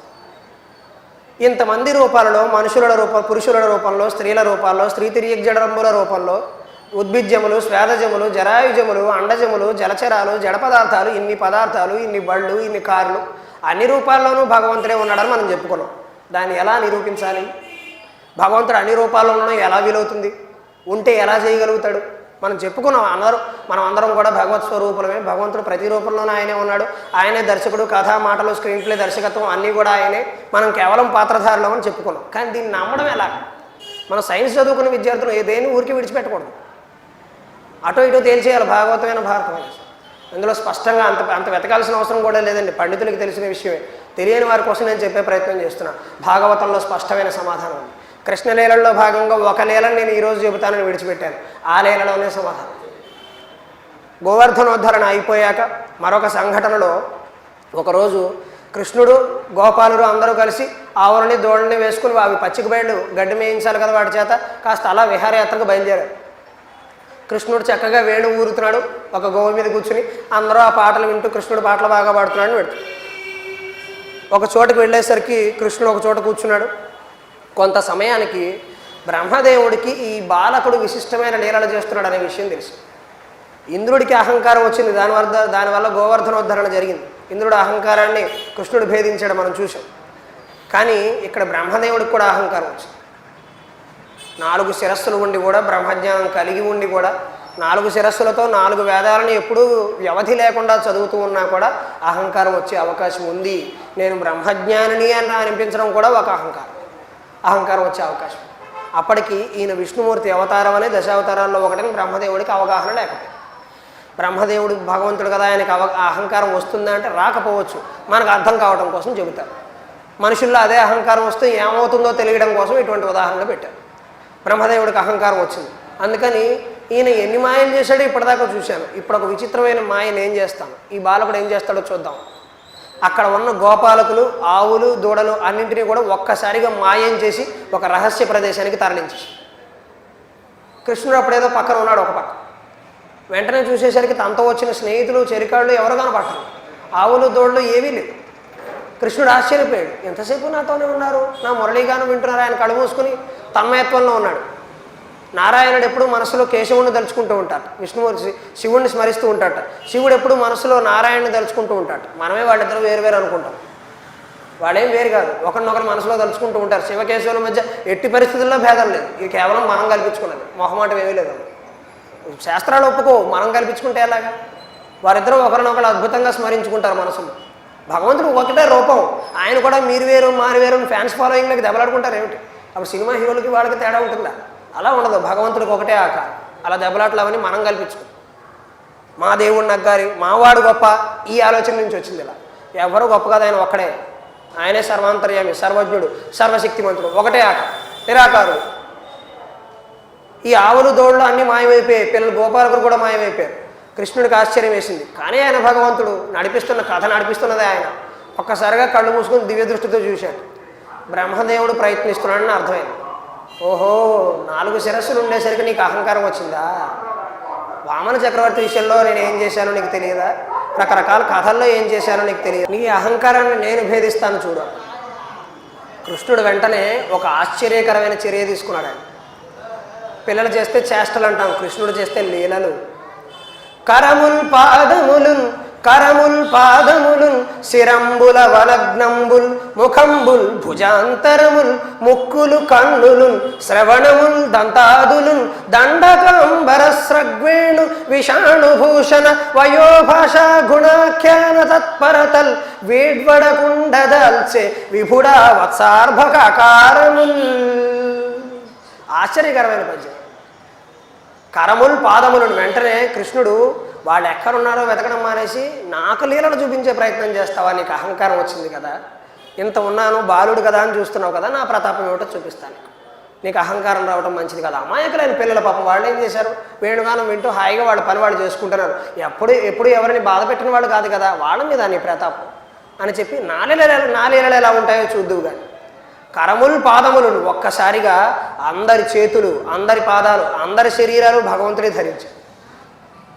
కరముల్ పాదములు, శిరంబులు, అవలగ్నంబులు అంటే నడుములు, ముఖంబుల్, భుజాంతరములు, ముక్కులు, కన్నులు, శ్రవణంబుల్, దంతాదులు, దండక అంటే వాళ్ళ చేతిలో, మరి ఆవులు మేపే వాళ్ళ చేతిలో చిన్న కర్ర ఉంటుంది కదా, కాస్త అదుపు చేయడానికి. ఆ రూపాలు ఆయనే ధరించాడు. మరి అవి కూడా ధరించారు. మానవ రూపాలు ధరించాడు. జడ పదార్థాల రూపం కూడా, కర్రకేమి చలనం ఉండదుగా, అది జడ పదార్థం, దాని రూపాన్ని ధరించాడు. దండకాంబరస్రగ్వేణు, కొంతమందికి మెడలో చిన్న చిన్న దండాలు లాంటివి, ఉత్తరీయాలు లాంటివి ఉన్నాయి, అవి ధరించాడు. వేణువులు ఉన్నాయి కొంతమంది దగ్గర. కృష్ణుడిని ఇమిటేషన్ చేయడం కోసం, అనుకరించడం కోసం వాళ్ళు కూడా చక్కగా వేణువులు తెచ్చుకుని ఊతున్నట్టు. ఎలా వదాలని అడుగుతున్నట్టు. ఎలా గానం చేయాలి వేణుగానం కృష్ణుడు నేర్పిస్తున్నాడు, క్లాసులు ఇస్తున్నాడు అప్పుడప్పుడు. ఖాళీ వాటి రూపాలు కూడా ఆయనే ధరించాడు. దండకాంబర స్రగ్వేణు వయోభాషా భూషణ వయోభాషా గుణాఖ్యాన తత్పరతలు. వయస్సులు అంటే ఇందులో అందరూ ఒకే వయస్సు వాడు కాదు, ఒకటే తరగతి కాదు. ఒకడు 6 ఏళ్ళు, ఒకడు 7 ఏళ్ళు, ఒకడు 12 ఏళ్ళు, ఒకడు 13 ఏళ్ళు కూడా ఉన్నారు. అందరి వయస్సులు ఆయనే ధరించాడు, అందరి భాషలు ఆయనే ధరించాడు. తెలుగు వాళ్ళకి ఇప్పుడు 2 రాష్ట్రాలు ఉన్నాయి, తెలంగాణ, ఆంధ్రప్రదేశ్. ఇందులో కూడా అందరూ ఒకలాగే మాట్లాడతారా అంటే చెప్పలేము. ప్రతి ప్రాంతానికి యాసలో తేడా ఉంది. ఇక్కడ నందిగామలో మాట్లాడే యాస తూర్పుగోదావరిలో మాట్లాడకపోవచ్చు, తూర్పుగోదావరిలో మాట్లాడే యాస శ్రీకాకుళానికి చాలా భిన్నంగా ఉంటుంది, ఇక్కడ మాట్లాడే యాస తెలంగాణకి చాలా దూరంగా ఉంటుంది. అందుకని ఎవరెవరు ఏ యాసలో ఏ పదాలతో ఏ ఊత పదాలతో మాట్లాడతారో ఆ భాషా రూపాలు కూడా ఆయనే ధరించారు. అందరూ ఒకలాగే మాట్లాడటం లేదు. ఇంతకుముందు ఆ పిల్లలు ఎలా ప్రవర్తించాడో నరేష్, సురేష్, రమేష్ ఉన్నారు, వాళ్ళు వ్యక్తిగతంగా ఎలా ఉంటారో అలాగే ఈయన ఉన్నట్టు అందరి రూపాలు ఈయనే ధరించాడు. వయోభాష గుణాఖ్యాన తత్పరతలు వేడబడకుండా దాల్చే తత్వత్స అర్భకాకారములు వాళ్ళందరి రూపాలు ఈయనే ధరించాడు. అలా ధరించి 1 నిమిషం 2 నిమిషం గంట 2 గంటలు కాదండి, ఏడాది కాలం పాటు మాయ చేశాడండి కృష్ణుడు. ఏడాది కాలం పాటు వాళ్ళ తల్లిదండ్రులకి కానీ వాళ్ళ బంధువులకి కానీ ఊళ్ళో ఉన్న వాళ్ళకి కానీ బృందావనంలో ఎవరికి రవ్వంత సందేహం కూడా కలగదు. పైగా ఇంతకుముందు మీద ప్రేమలు ఎక్కువైపోయాయి. ఆవులు ఇంతకుముందు మీద సహజంగానే ఆవులని చేపకుండానే అడగకుండానే పాలు స్రవిస్తున్నాయి. ఆవులకి దూడలు విశేషంగా పాలు తాగుతున్నాయి. అంటే భగవంతుడి లీల అంత విచిత్రంగా ఉంటుంది. తల్లిదండ్రులు తల్లి పిల్లల మధ్యలో విపరీతమైన ప్రేమ ఇంకా ప్రేమ ఎక్కువైపోతుంది. ఏడాది పాటు ఎవరికి సందేహం కూడా కలగలేదండి, ఇది ఎక్కడ ఆశ్చర్యం. కానీ ఏడాది తర్వాత రావలసిన వాడికి సందేహం వచ్చింది, బలరాముడికి సందేహం వచ్చింది. బలరాముడికి ఏడాది నుంచి చూస్తున్నాను, ఏమిటో ఈ మధ్య ఈ ఆవులు దూడలు ఈ మనుషులు వీళ్ళందరి మీద నాకు విపరీతమైన వాత్సల్యం, ఎవరిని చూసినా నిన్ను చూస్తున్నట్టే అనిపిస్తోంది కృష్ణ అంటున్నాడు. ఎంతైనా భగవంతుడి అంతర్యామి బలరాముడు. ఇద్దరు సరదాగా కలిసి అల్లరి చేసిన వాళ్ళు, మంచి స్నేహితులు అంటే స్నేహితులు, సోదరుడు అంటే సోదరుడు, అన్ని లీలల్లోనూ కలిసి ఉన్నవాడు. అందుకని బలరాముడికి వీళ్ళని చూస్తుంటే ఏమిటో విపరీతమైన ఆప్యాయత. నిన్ను దగ్గరికి తీసుకుంటే, నేను కౌగిలించుకుంటే ఎంత బాగుంటుందో, ఈ వేణువును చూసినా, ఈ గోవును చూసినా, ఈ దూడను చూసినా, ఈ పిల్లలను చూసినా నాకు అదే ఆనందం కలుగుతోందయ్యా. కృష్ణుడు అప్పటిదాకా దాచిపెట్టిన రహస్యాన్ని ఇప్పుడు నేను నీకు రహస్యం చెప్తా అన్నాడు. బలరాముడు ఆశ్చర్యపడి ఏమిటో, వీళ్ళందరి రూపాలు నేనే, వాళ్ళు లేరు, 1 ఏడాది క్రితం మాయమైపోయారు. బలరాముడు గుండెలో రాయబడింది. అప్పుడు కృష్ణ సృష్టి రహస్యం ఏమిటని అందరూ అడుగుతారయ్యా, ఇక్కడ పెట్టావు సృష్టి రహస్యం నువ్వు. ఇప్పుడు చెప్పండి, భగవంతుడు మన అందరి రూపాల్లో ఉన్నాడా లేదా? భాగవతంలో ఎంత స్పష్టంగా చెప్పాక కూడా మనం నమ్మకపోతే ఎలా? మనకు తెలియదు, ఎందుకంటే మనం ఆ రూపాల్లో ఇప్పుడు మరి ఇక్కడ ఉన్న వాళ్ళందరికీ తెలుసా వాడు మాయమయ్యారని వీళ్ళని వాళ్ళకి తెలుసా? తెలియదు. కానీ యథావిధిగా వాళ్ళ పనులు వాళ్ళు చేస్తారు. బలరాముడు ఆశ్చర్యపోయాడు. సృష్టి రహస్యం ఇదనమాట. అంటే జడ పదార్థములలోనూ ఉద్భిజ్యములు, స్వేదజములు, జరాయుజములు, అండజములు, స్త్రీతిర్యగ్జడంబులు, మహాపురుషులు అందరి రూపంలోనూ నువ్వే ఉన్నావయ్యా. కదిలి కదలని పదార్థాలు, జలచరాలు అన్నింటిలోనూ నువ్వే ఉన్నావయ్యా. నీ రహస్యాన్ని ఎలా ఆవిష్కరించావా? వీళ్లలో విపరీతమైన తేజస్సు, స్వచ్ఛమైన కాంతి కనబడుతూ ఉందట. ఇంతకుముందు మీద పిల్లలు మెరిసిపోతున్నారు. ఎవరికి జ్వరాలు రావడం లేదు, దగ్గు రావడం లేదు, జలుబు రావడం లేదు, నీళ్లు వారినా కూడా గొంతులో ఎటువంటి ఇబ్బంది రావడం లేదు. నాకైనా వచ్చింది కానీ వాళ్ళకి రావడం. అంత ఆరోగ్యంగా ఉన్నారు పిల్లలు. అందరూ ఆశ్చర్యపోతున్నారు, విపరీతంగా అన్యోన్యంగా ఉన్నారు. బ్రహ్మదేవుడికి అప్పుడు సందేహం కలిగింది. ఇన్ని రోజులైనా వీళ్ళు ఇలా ఉన్నారు, పైగా రోజు రోజుకి వజ్రతుల్యంలో మెరిసిపోతున్నారు, వజ్రదేహంతో మెరిసిపోతున్నారు. ఇది ఎక్కడ ఆశ్చర్యం? వాళ్ళ తేజస్సుకు తట్టుకోలేక ఆలోచన చేసి బ్రహ్మదేవుడికి కళ్ళు తిరిగినంత పని. అప్పుడు కృష్ణుడు తన లీలను ఆవిష్కరించి, నా దగ్గర టయానికి తెలివితేటలు, నేను ఎవరో కాదు విష్ణుమూర్తిని. వాళ్ళ నాన్నగారే కుర్రాడేదో నేనే హీరో అని అనుకున్నాడా అని వెనకాల పరమాత్మ పార్థసారథి ఉండి నడిపిస్తున్నాడని ఆయనకు తెలియదు. ఆయన చెప్పేసరికి ఎంత అమాయకున్నయ్యా, నేను ఆలోచనలో పడ్డాను. ఈ సృష్టి అంతా నేను చేసిందే, నేనే ఏర్పాటు చేశాను ఈ సృష్టిని, నేను చెప్పినట్టు సృష్టి వింటుంది కానీ ఇంకెవరు ఈ సృష్టిలో లీలలు చేయగలరయ్యా అని నేను కొద్దిగా అహంకారం తెచ్చుకున్నానయ్యా. సృష్టి చేసి నేనే దీనికి తండ్రిని తాతయ్యని అన్నీ నేనే అనే అహంకారం నాకు వచ్చేసింది. ఇంకెవరూ సృష్టి చేయలేరు అనుకున్నానయ్యా. కానీ నన్ను సృష్టించిన వాడివి నువ్వు కదయ్యా, నన్ను సృష్టించిన వాడివి నువ్వు, నా అహంకారానికి నువ్వు దెబ్బ పెట్టావయ్యా అని చెప్పి వాళ్ళందరికీ అసలైన రూపాన్ని మళ్ళీ ప్రసాదించాడు. తల్లికి తల్లిదండ్రులకి బలరాముడికి తప్ప మిగిలిన వాళ్ళందరికీ ఏ అనుమానము రాలేదు. ఇంతకుముందు ఎలా ఉన్నారు ఇప్పుడు అలాగే. ఇదే రహస్యం మన హిందూ సంస్కృతి పట్ల, సనాతన ధర్మం పట్ల వస్తున్న కొన్ని ప్రధానమైన విమర్శలకి ఇది సమాధానం. మనకి వేరే ఎవరితోని మనకు గొడవలు లేవండి. కానీ మన సంస్కృతి మీద, మన హైందవ ధర్మం మీద, మన హిందుత్వం మీద ప్రశ్న వచ్చినప్పుడు మనం ఖచ్చితంగా సమాధానం చెప్పి తీరా. మనం ఎంత బాగా ప్రేమించగలం అంటే మనల్ని ఎంత బాగా ప్రేమించుకుంటాం, అవతల వారిని కూడా అంతే గొప్పగా ప్రేమిస్తాం. కానీ మనల్ని ఒక్క మాట అనాలని చూసినా, మన దేవతల జోలికి వచ్చినా మనం అంతే తీవ్రంగా ప్రతీకరించగలగాలి, చర్యలు తీసుకోగలగాలి. హిందువులు అంత గొప్పగా సంఘటితం అయితేనే మనకు రోజులు బాగుంటాయి. స్పష్టంగా చెబుతాం, హిందువులు అంత గొప్పగా సంఘటితం కావాలి. నిన్న చెప్పాను, మొన్న చెప్పాను, మళ్ళీ చెబుతున్నాను. కులభేదాలు విడిచిపెడితే తప్ప హిందువులు సంఘటితం అయ్యే పరిస్థితి లేదు. కులభేదాలను విడిచిపెట్టి తీరాలి. భగవంతుడు అందరి రూపాల్లో ఉన్నాక ఒక కులంలో ఉండి ఒక కులంలో ఉండకుండా ఉంటాడా? అన్నింటిలోనూ ఆయనే ఉన్నాడు. ఇంకంతకంటే స్పష్టంగా ఆయన ఏం చెబుతాడు? ఈ భేదాలు మనం సృష్టించుకున్నాం. ఏదో వ్యక్తిగతంగా కొన్ని పరిస్థితుల వరకు, కొన్ని సంప్రదాయాల వరకు మనం కట్టుబడడం అనేది వంశపారంపర్యంగా వచ్చిన లక్ష్యం. కానీ హిందుత్వం పట్ల, సనాతన ధర్మం పట్ల కొన్ని విపత్కరమైన పరిస్థితులు ఎదురవుతున్నప్పుడు హిందువులందరూ కూడా ఏకమవ్వాలి, సంఘటితం అయి తీరాలి. అవ్వాలని చెప్పడానికే మా ప్రయత్నం మేము చేస్తున్నాం. పెద్దవాళ్ళు ఎంతోమంది చేశారు, మేము చేసేది ఎంత? మాది కూడా ఒక సమితి అంత ప్రయత్నం, చిన్న సమితి. శ్రీశ్రీ చెప్పినట్టు ఒక చిన్న సమితి మన ప్రయత్నం. ఇదే మరొక ప్రశ్నకి సమాధానం. ఏంటా ప్రశ్న? కృష్ణుడు 16,000 మంది భార్యను చేసుకున్నాడా? 16,000 మందిని చేసుకోవడం ఏమిటండి? ఒక్కరిని చేసుకోవాలి కదా. రామావతారంలో ఒక్కడే చేసుకున్నాడు కదా. ఇది పుస్తకాలు చదవకపోవడం వల్ల వచ్చే తప్పు. ఊరికే విమర్శించేయడం కాదు, పుస్తకాలు చదవాలి.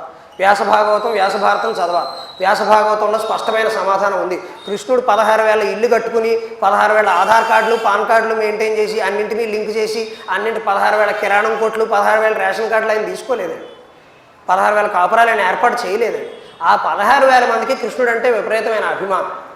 అది భగవద్భక్తి. దాన్ని శృంగారభావం అనుకోకూడదండి. శృంగారభావం కాదు, అది తన్మయత్వం. శృంగారభావం కాదు. 16,000 మందికి భగవంతుడు, వాళ్ళు అంత తీక్ష్ణంగా భగవంతుడే మాతో ఉండాలి అని వాళ్ళు కోరుకోవడం వల్ల వ్యాసభారతంలో ఒక ఆశ్చర్యకరమైన విషయం చెబుతారండి.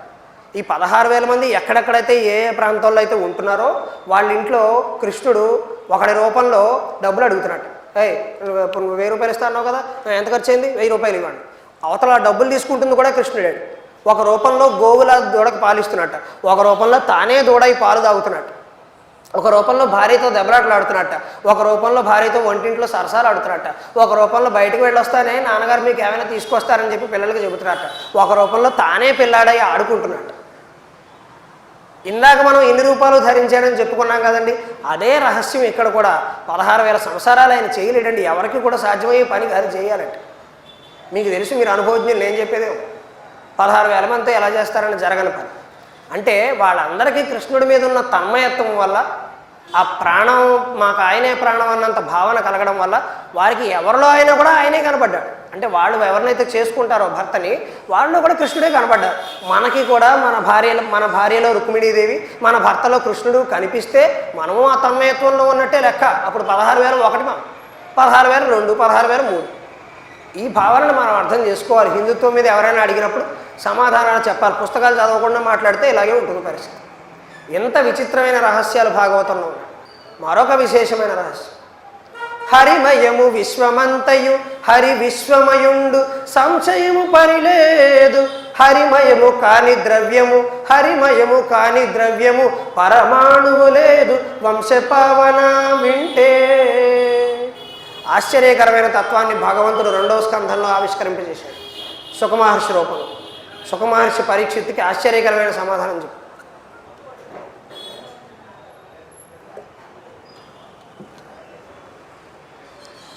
హరిమయము విశ్వమంతయు హరి విశ్వమయుండు సంశయము పలిలేదా. హరిమయము కాని ద్రవ్యము పరమాణువు లేదు. వంశపావన వింటే. భగవంతుడు ఈ విశ్వంలో తాను ఉన్నాడు, కానీ విశ్వం ఆయనలో ఉంది. ఈ రెండు వ్యతిరేక పదాలు. ఆయన విశ్వం బయట ఉన్నాడంటారా, లోపల ఉన్నాడంటారా? మనకు స్పష్టంగా చెప్పాలి, కానీ సమాధానం ఉంది. దీనికి ఉదాహరణకి మనం గమనించవలసింది ఘటాకాశం, పటాకాశం అని ఒక మాట ఉంది తెలుగులో. ఘటాకాశం, పటాకాశం. పటాకాశం అంటే పటం అంటే ఆకాశం తెలుగులో. ఈ మొత్తం ఆకాశం. ఘటాకాశం అంటే, ఆకాశం అంటే ఏంటి? శూన్యం అనుకుంటే శూన్యం, పూర్ణం అనుకుంటే పూర్ణం. ఆకాశం అంటే ఎంతసేపు అయినా ఆకాశం ఉంటూనే ఉంటుంది. ఆకాశం ఒక స్థాయిలో అయిపోదు. రాకెట్లో చాలా ప్రయాణం చేస్తారు, అక్కడికి వెళ్ళాక కూడా ఇంకా ఆకాశం కనబడుతుంది. అంటే ఆకాశం పూర్ణం, ఎంత వెతికినా ఇంకా ఏదో ఉంటున్నాం. కానీ గాలి, ఒక రకంగా చెప్పాలంటే గాలితో ఆవరింపబడి ఉన్న ప్రాంతం. ఘటాకాశం అంటే ఘటం. మనం మృదంగం, మన కచేరీల్లో చూడండి ఘటం వాయిస్తారు. చక్కగా చేతికి ఇలా వరకు చాలా గొప్ప కళ అది. ఇప్పుడు ఎంతమంది వాయిస్తున్నారో మనకు తెలియదు, కానీ అంతరించిపోతున్నాయి ఆ కళ్ళని. ఘటం వాయించేవాళ్ళు ఉంటారు, మృదంగం కంటే ఘటం శబ్దం ఇంకా బాగుంది. ఘటాకాశం, పటాకాశం. పటాకాశం అంటే పైన కనిపించే ఆకాశం, అంటే పైన కనిపించే పూర్ణం. పూర్ణం అనుకుంటే పూర్ణం, శూన్యం అనుకుంటే శూన్యమైతే కాదు, పూర్ణమే. పైన కనిపించే ఖాళీ, పోనీ ఖాళీ అనుకుంది. ఘటాకాశం అంటే ఈ ఘటం లోపల ఉన్న ఖాళీ. సైన్స్ ఎక్స్పెరిమెంట్ చేయడం అంటారు దీన్ని. ఒక ఘటాన్ని ఎదురుగుండా పెట్టుకోవాలి. ఇప్పుడు మనకు అర్థమవుతుంది. ఘటాన్ని ఎదురుగుండా పెట్టుకుంటే ఘటానికి ఆ కొండకు మీరు మూత పెట్టారు, నీళ్లు పోయలేదు, లోపల ఖాళీ ఉందా లేదా? నీళ్లు పోయలేదు కదా, ఉంది. నీళ్లు పోసినా నిండా పోయలేరు, ఎంత రవ్వంతైనా ఖాళీ ఉండిపోతుంది. నీళ్లల్లో కూడా వాయు రేణువులు ఉంటాయి. మన శరీరం పూర్తిగా నిండుగా ఉంది, దీన్ని దేన్ని భేదించలేదు అనుకుంటాం. మన శరీరంలో చిన్న చిన్న రంధ్రాలు ఉంటాయి, లేకపోతే డాక్టర్లు మనకి అల్ట్రావైలెట్ స్కానింగ్ ఇవన్నీ ఎలా చేయగలుగుతున్నారు? కిరణం ఎలా వెళ్ళి అలా వెనక్కి ఎలా వస్తుంది? కారణం ఉంది. అంటే సూక్ష్మ రూపంలో చిన్న చిన్న రంధ్రాలు ఉంటాయి శరీరంలో, అక్కడ వాయువు ఉంటుంది. మన శరీరంలో వాయువు లేకపోతే మనం బతకలేం. పంచభూతాలతో నిండినదే శరీరం. రక్తం ఉండాలి, మాంసం ఉండాలి, నీరు ఉండాలి, గాలి ఉండాలి, అన్నీ ఉండాలి. ఏది లేకపోయినా శరీర నిర్మాణం జరగదు. పంచభూతాత్మకం ప్రకృతి అంతా కూడా.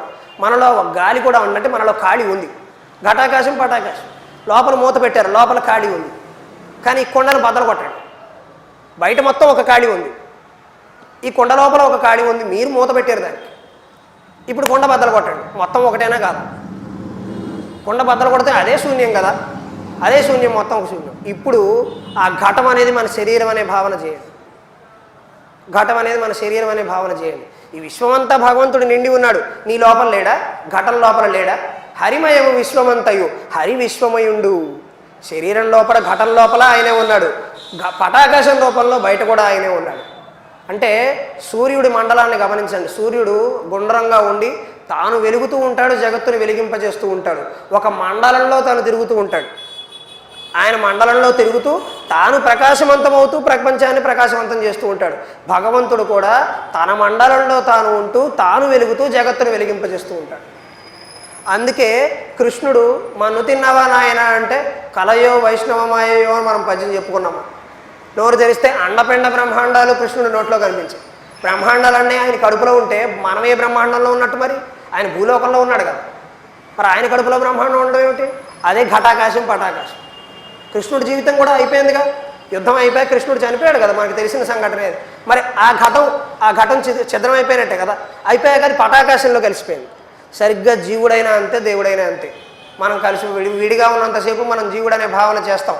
కానీ మరణం పొందాక, పోనీ మరణం అంటే బాధ కలుగుతుంది కాబట్టి శివైక్యం చెందాక మనం భగవంతుల్లో లీనమైపోతాం. అంటే ఈ చిన్న దీపం, ఈ ఘటం పగిలిపోయాక, ఈ శరీరం పగిలిపోయాక, సరిగ్గా గమనించండి. శ్మశానంలో అంత్యక్రియలు జరుగుతున్నప్పుడు మనం గమనిస్తే ఘటానికే చిల్లులు పెడతారు.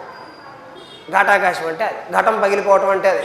3 చిల్లులు పెడతారు. పెద్ద కొడుకు 3 సార్లు ప్రదక్షిణ చేస్తాడు. 3 సార్లు. ఒకసారి తిరగగానే టక్కు మనోడు కొడతారు, రెండోసారి తిరగగానే రెండోసారి కొడతారు, మూడోసారి తిరగగానే మూడోసారి కొడతారు. తర్వాత ఘటం పగిలిపోయింది, ఆ ఘటం కూడా పగిలిపోయింది. ఘటాకాశం, పటాకాశం అంటే ఈ ఘటం. అంటే ఈ చిన్న తేజస్సు కాస్త ఈ శరీరంలో ఎవరో సుబ్బారావు, వెంకట్రావు, పుల్లారావు ఎవరైతే ఆయన అలా అంటున్నారని ఆ పేర్లతో ఇక్కడ ఎవరైనా ఉంటే కంగారు పడకండి, ఉదాహరణకి చెబుతున్నాను, అంతకంటే ఏమీ లేదు. అలా ఎవరైనా ఉంటే వారు పరమాత్మలో లీనమైపోయారు. సరిగ్గా మనం దీపం కొండెక్కింది అంటాం చూడండి, దానికి అదేమో చిన్న దీపం. మన ఇంట్లో దీపావళి రోజు మనం పెట్టుకున్న ప్రమిదలో ఉన్నది దీపం ఆరిపోయింది అని మనం కొండెక్కింది అంటాం. అంటే ఈ చిన్న దీపం వెళ్ళి కొండ మీద భగవంతుడి దగ్గర ఉన్న జాజ్వల్యమానంగా వెలుగుతున్న కొండ దీపంలో కలిసిపోయింది. కొంతసేపటికి ఆ దీపం కూడా కొండెక్కింది, పరమాత్మలో లీనమైపోయింది. అందుకే అన్నమయ్య సినిమాలో చూడండి, అంతా అయిపోయాక అన్నమయ్య చనిపోయాక విష్ణుమూర్తి ఇలా సుమన్ గారు వేశారు ఆ పాత్ర, ఆయననే నిలబడి ఉంటాడు. సరిగ్గా అన్నమయ్య ఒక జ్యోతి రూపంలో వెళ్ళి స్వామివారి హృదయంలో కలిసిపోతాడు. అంటే ఏ జీవి అయినా కూడా భగవంతుడి నుంచే బయటికి వచ్చాడు, మళ్ళీ భగవంతుడిలో కలవవలసిందే. దానికి 1 జన్మ పడుతుందా, 2 జన్మలు పడతాయా, 48 నిమిషాలు పడతాయా, 7 రోజులు పడతాయా? మన చేతిలో లేదు. మన చేతిలోనే ఉంది, మనం చేసుకోగలిగింది. మనం నామస్మరణ చేసుకుంటే ఈ జన్మలోనే పెడతాం. లేదు, మళ్ళీ మరొక జీవి రూపం ఎత్తాలి. అది కుక్క అయినా కావచ్చు, నక్కైనా కావచ్చు, పామైనా కావచ్చు, వరాహమైనా కావచ్చు. అలా అయితే ఆ జన్మలో మోక్షం వచ్చే అవకాశం లేదు. మళ్ళీ మానవ జన్మ ఎత్తాలి, మళ్ళీ జ్ఞానాన్ని సంపాదించాలి. అది వినడం ద్వారా కావచ్చు, చేయడం ద్వారా కావచ్చు, చదవడం ద్వారా కావచ్చు, ఏ ద్వారా అయినా మళ్ళీ జ్ఞానాన్ని సంపాదించాలి, మళ్ళీ మోక్షం కోసం ప్రయత్నించాలి. మళ్ళీ ఎన్ని తిప్పలు పడవలసింది.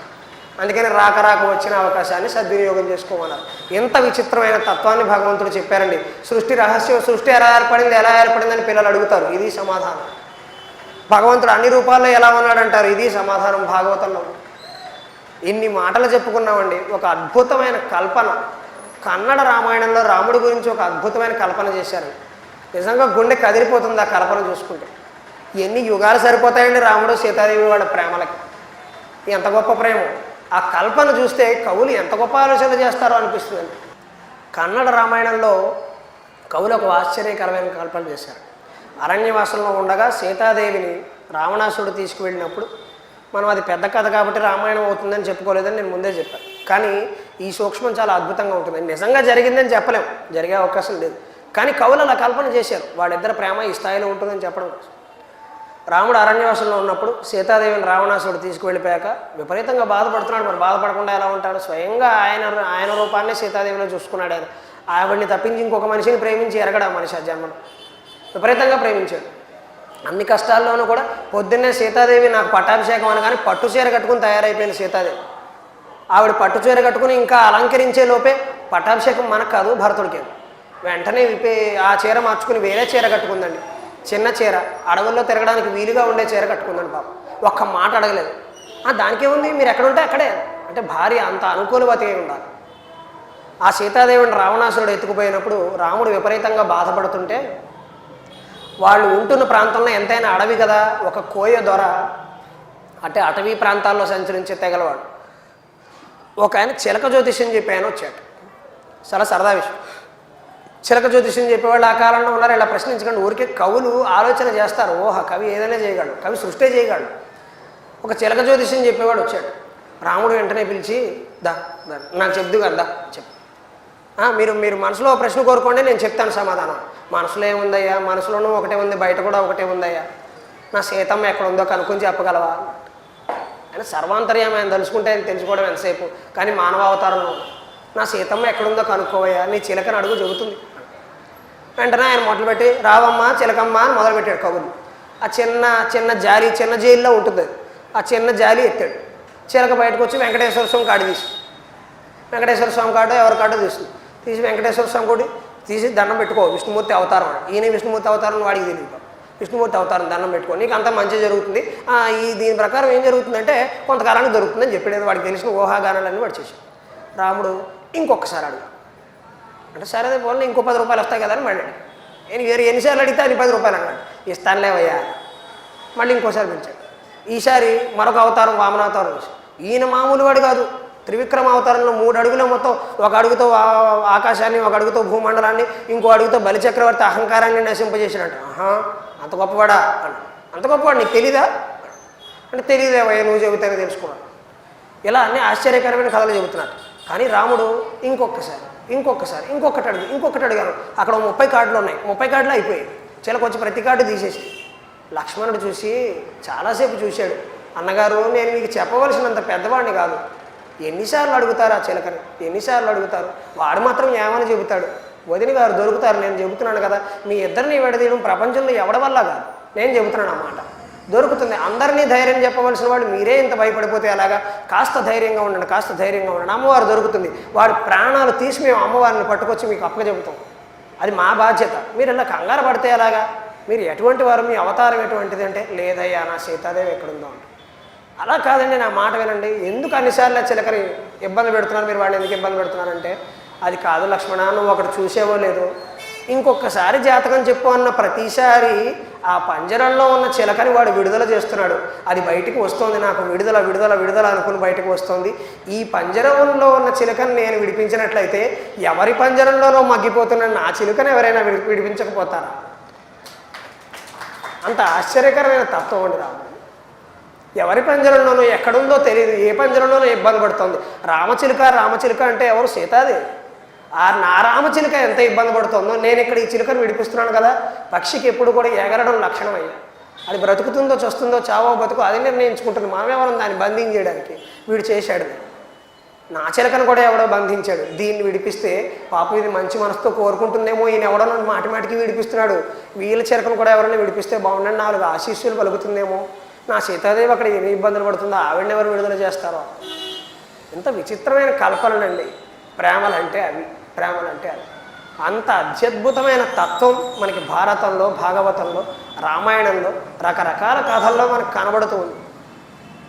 వామాంకస్థిత జానకీ పరిలసత్ కోదండ దండముఖరే చక్రం చోర్ధకరేణ బాహుయుగళే శంఖం శరం దక్షిణే విభ్రాణం జలజాత పద్మనయనం భద్రాద్రిమూర్తస్థితం కేయూరాది విభూషితం రఘుపతిం సౌమిత్రియుక్తం భజే.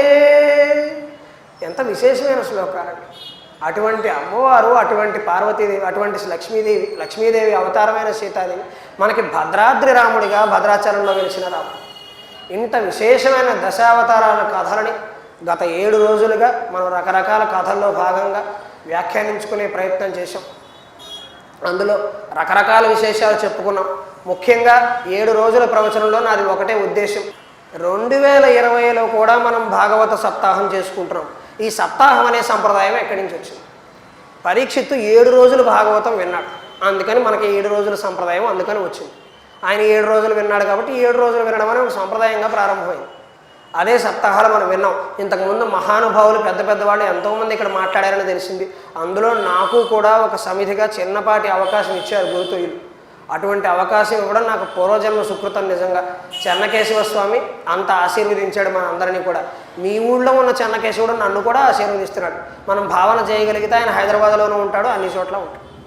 అంతటి విశేషమైన తత్వం కలిగిన మహానుభావుడికి 120 ఏళ్లుగా సేవ చేస్తున్నారు దీవి వంశస్థులు. దీవి వాళ్ళ ఇంటి పేరు. వారికి భగవంతుడు దీవెనలు సంపూర్ణంగా ఉండాలని నేను ప్రార్థన చేస్తున్నాను. వంశపారంపర్యంగా ఆస్తులు తీసుకునే వాళ్ళు ఉన్నారు, ఐశ్వర్యాలు తీసుకునే వాళ్ళు ఉన్నారు, ఇళ్ల పట్టాలు రాయించుకుని పారిపోయేవాళ్ళు ఉన్నారు. కానీ ఒక్కోటి మహోత్సవాలు చేయాలి అని చెప్పి ఒక్కరు కూడా విడిచిపెట్టకుండా ఇన్ని ఏళ్ల పాటు చేస్తూ వచ్చారండి. ఎంత గొప్ప విశేషం అండి. ఈ ఊళ్ళో ఉంటున్నందుకు, వారి వంశస్థులని మీరు ప్రత్యక్షంగా చూస్తున్నందుకు మీరందరూ కూడా చాలా అదృష్టవంతులు. అటువంటి యజ్ఞంలో భాగంగా మీరు భాగస్వాములు అయ్యారు. నవవిధ భక్తి మార్గాలు ఉన్నాయని నేను ప్రహ్లాద చరిత్రలో భాగంగా ఒక పద్యంలో చెప్పాను, పోతన గారు చెప్పిన పద్యం. ఆ నవవిధ భక్తి మార్గాల్లో భాగంగా అందరూ ఏదో ఒక మార్గంలో, ఒకరు సేవ ద్వారా, ఒకరు భాషణం ద్వారా, ఒకరు వినడం ద్వారా, ఒకరు ఏర్పాట్లు చేయడం ద్వారా, రకరకాల ఏర్పాట్లలో భాగంగా మనం ఈ విశేషాలన్నింటినీ తెలుసుకున్నాం. అందరం కూడా భగవద్భక్తిలో లీనం కాగలిగాం. అది భగవంతుడి విశేషమైన లక్షణం. ఈ నవవిధ భక్తి మార్గాల్లో అందరూ చదవకపోవచ్చు, అందరూ శ్లోకాలు వినకపోవచ్చు, చెప్పకపోవచ్చు. కానీ ఏ రకంగా అయినా కూడా భగవంతుడి పనిలో మనం నిమగ్నం కాగలిగితే మనకి భగవంతుడి కృప ఖచ్చితంగా కురుస్తుంది. అమ్మవారి శ్లోకం సౌందర్యలహరిలో మనం చెప్పుకున్నట్లుగా తరళకరణానాం అసులభ, ఎవరైతే చంచలమైన మనస్తత్వాన్ని విడిచిపెడతారో, అచంచలమైన స్థితులకి భరతుడిలాగా చేరుకుంటారో వారికి అమ్మవారి కృప సిద్ధిస్తుంది. అందుకని మనం నిజాయితీగా బ్రతికే ప్రయత్నం చేయాలి. చివరిగా వారి వంశస్థులకి భగవంతుడి ఆశీస్సులుగా మా నాన్నగారి పద్యాన్ని పాడి నేను సెలవు తీసుకుంటాను. ఇలాగే 10 కాలాల పాటు తర్వాత కూడా వాళ్ళ వారసులు అందరూ కూడా ఈ కార్యక్రమాన్ని దిగ్విజయంగా నిర్వహించాలి. పైగా వీరికి ముందు మంగనాథాచార్యులు గారు ఉండేవారిని, ఆయన మహానుభావుడని అందరూ చెప్పగా విన్నాను. కానీ మరి అదృష్టం అనాలో దురదృష్టం అనాలో నాకు తెలియదు. కానీ అదృష్టం ఏమిటంటే ఆయన ఏదో ఇక్కడ లేడని మనం అనుకుంటాం. కానీ ఈ ముక్కోటి మహోత్సవాలు ఉన్నంతకాలం ఆయన, వాళ్ళ నాన్నగారు, వాళ్ళ తాతగారు కూడా ఇదే మండపంలో కూర్చొని ఉంటారు. ఆ కుర్చీలో కూర్చొని ఉంటారు అంతే. ఆ భావన మనం చేయగలిగితే అంతకు మించిన గొప్ప విశేషం మరొకటి లేదు. వారసత్వంగా వస్తున్న సంపదని, వారసత్వం నా దేశ వారసత్వ సంపదకి అని మనం రోజు ప్రతిజ్ఞ చేస్తూ ఉంటాం. తెలుగు మీడియంలో చేసేవారు ఇప్పుడు లేదు కాబట్టి గొడవ లేదనుకోండి, వేరే విషయం. కానీ ఆ వారసత్వ సంపద అంటాం. వారసత్వ సంపద అంటే ఆస్తులు, ఐశ్వర్యాలు, మళ్ళు, మాణిక్యాలు కాదు. ఇది వారసత్వ సంపద. ఒక సంప్రదాయంగా కొనసాగిస్తూ వచ్చుతున్నాను మనం సంప్రదాయంగా కొనసాగించడం. ఒక సంగీత కళాకారుడు ఉన్నారు, వారి వంశంలో ఎవరో ఒకళ్ళు మళ్ళీ దాన్ని పొనికి పుచ్చుకోవటం, వాళ్ళకి ఏర్పాట్లు చేసేందుకు కార్యకర్తలు పూనుకోవటం. కొంతమంది కార్యకర్తలు ఉంటారు, కొంతమంది కళాకారులు ఉంటారు, రకరకాల వ్యక్తులు ఉంటారు. అందరూ వారి ప్రయత్నాలు వాళ్ళు చేయాలి. వారికి భగవంతుడి ఆశీస్సులు ఆ వంశం వారికి నిండుగా ఉండాలని. నేను కొత్తగా పద్యాలు చెప్పగలిగాను, నేను కవిని గాను, నేను కేవలం ప్రవచనాలు చెబుతున్నాను. నాకు సొంతంగా ఆలోచించే గొప్ప శక్తి లేదని నేను చింతించడం లేదు. నాకు ఉన్నదంతా నేను ఆనందంగా ఉన్నాను. అందుకని నా నోట్లో ఏ పద్యాలు వచ్చినా మా నాన్నగారివో మహాకవులువో అయి ఉంటాయి. మా నాన్నగారి పద్యాలు నాకు ఎక్కువ. నారాయణాంగన నయనాంబువాహం సిరిజల్లు మీ ఇంట కురియుగాక. నారాయణాంగన నయనాంబువాహం సిరిజల్లు మీ ఇంట కురియుగాక వీణ మ్రోతల అలివేణి వాణి పురాణి పలుకు చిల్కై ఇంట కులుకుగాక కాముగూల్చిన వాణి ప్రేమ పెండ్లాడిన శ్రీ గౌరి మిము కటాక్షించుగాక పరమాత్మనైనను పరవశుని గజేయు ఆదిశక్తి గృహము నరయుగాక భారతదేశమునందు మీ భక్తి కుదిరి తెలుగు తల్లి కన్నులలోన వెలుగులగుచు మీరు మీ ఇంటి పాపలు కోరుకొనిన శుభములందుడు మా పద్యమ భయమిడును. ఇంతటి విశేషమైన భారతదేశం గురించి మరొక్క మాట చెప్పి నేను సెలవు తీసుకుంటాను. ఎంత విశేషమైనది భారతదేశం. దశావతారాలన్నీ కూడా భారతదేశంలోనే ఉన్నాయి. దశావతారాలు భగవంతుడు ఎన్నో దేశాల్లో పుట్టి ఉండొచ్చు, కానీ మన దేశంలోనే పుట్టాడు. ఆది విష్ణువునైన అవతారమెత్తించి కర్మఫలము కర్మభూమి గుడిపావురాలకై తొడకోసి ఇచ్చిన భూమీశులేలిన పుణ్యభూమి కొల్లాయి గుడ్డతో కోటి శత్రుల గెల్చు జాతి పితను గన్న జన్మభూమి సహజముగా పండు నేలలు చాలగలిగి జీవధారలు ప్రవహించు చేవగలిగి బహుపురాణ సంస్కృతి ఖ్యాతి కలిగి ధరణి నేలడు స్వామి నా భరత భూమి. నిన్ను నీవెరుగుమా నీవే దైవంబని విశ్వమంతకు చాటు వేద భూమి. ఒక్కటే ఒక మాట, నిన్ను నీవెరగవయ్యా, నువ్వెవరో తెలుసుకో నీవెరుగుమా నీవే దైవంబని విశ్వమంతకు చాటు వేద భూమి. ఈ ప్రపంచంలో తెలుసుకోవాల్సింది ఏమి లేదయ్యా, నువ్వెవరో తెలుసుకో, అది ఇంకంతకంటే సమాధానం ఏమి లేదు. నువ్వు డబ్బులు సంపాదించినా, ఐశ్వర్యం సంపాదించినా, కానుకలు సంపాదించినా, కార్లు సంపాదించినా, చివరికి ఈ ప్రశ్నకి సమాధానం తెలుసుకోకుండా ఏ మనిషి మోక్షాన్ని సంపాదించే అవకాశమే లేదు. ఆ పాఠాన్ని ప్రపంచానికి నేర్పించింది భారతదేశం. నిన్ను నీవెరుగుమా నీవే దైవంబని విశ్వమంతకు చాటు వేదభూమి. ఆది విష్ణువునైన అవతారం ఎత్తించి కర్మభూమి. కర్మలకు భగవంతుడు లొంగడని, కర్మఫలాలు ఉండవని మనం అనుకుంటామండి. కానీ ఆది విష్ణువుని 10 అవతారాలను కూడా భారత భూమి మీద ఎత్తించుకుని మా రుణం తీర్చుకోవయ్యా అని భారతదేశం తిరిగి పంపించింది. భగవంతుడికి కూడా కర్మఫలాలు ఇప్పించిన గొప్ప గడ్డ భారత భూమి. సనాతన ధర్మం, హిందుత్వం మూర్తీభవించిన ప్రాంతం భారత భూమి. మనకి ఎన్నో దేశాలు లేవండి, ఒక్కటే ఒక దేశం ఉంది. ఆ దేశంలో అయినా హిందుత్వం గర్వంగా హనుమంతుడు జెండా ఎలా ఎదుగుతుందో, కపిధ్వజం అంటారు, అంత స్థాయిలో గర్వంగా హిందుత్వం తల ఎగరయ్యాలి. అందుకు మనమందరం కూడా సమిధలం అవ్వాలి, సంఘటితం అవ్వాలి. అటువంటి పోరాటం మనం చేయగలగాలి. అది వాగ్రూపంగా కావచ్చు, చేతల రూపంగా కావచ్చు, ఎవరికి చేతనైనంత వాడు చేయాలి. ఆ ప్రయత్నం చేస్తారని 7 రోజులుగా, నిజానికి 2 రోజుల తర్వాత 3 రోజుల తర్వాత నాకు లేని చిన్న ఆరోగ్య సమస్య వచ్చింది. పెద్ద భయంకరమైనది ఏం కాదు, కానీ కాస్త నీళ్లు మారడం వల్ల కొంత ఇబ్బంది ఎదురైంది. కానీ మీ చెన్నకేశవ స్వామి ఆశీస్సులు ఏమిటో కానీ నేను ఒక్కటే కోరుకున్నా, పద్యాలు మర్చిపోతే నీ ఇష్టం, నువ్వేం చేస్తావో చెయ్యి. పద్యాలు మర్చిపోను, నేను మొండు పడతలతో గుర్తుపెట్టుకుంటా. కానీ మాట్లాడడానికి గొంతు నువ్వు భాగవత సప్తాహం చేస్తానని అనుకున్నాను. దీవి రత్నమాచార్యులు గారు సంకల్పించారు భాగవత సప్తాహం చేయాలని. అది నా వల్ల ఆగిపోవడం నాకు ఇష్టం లేదు, నిర్విఘ్నంగా జరగాలి. ఎన్నో ఆటంకాలు ఎదురైనా, మహానుభావులు స్వర్గస్థులైన కొంతకాలమైనా కూడా, కరోనా విపత్కరమైన పరిస్థితుల్లో కూడా, ఇంత క్లిష్టమైన పరిస్థితుల్లో అందరికీ తగిన ఏర్పాట్లు చేసి నిర్విఘ్నంగా కార్యక్రమాన్ని జరిపించేటప్పుడు నా వల్ల దానికి విఘ్నం వాటిల్లకూడదు అని చెన్నకేశ్వర స్వామికి ఒకటే ఒక కోరిక కోరుకున్నాను. ఆయన నా కోరిక కూడా మన్నించాడండి. 7 రోజులు నా గొంతు మోగింది, ఎటువంటి భయం లేదు. దానికి మా అమ్మ శారద, మా నాన్నగారి ఆశీస్సులు నిండుగా ఉన్నాయి.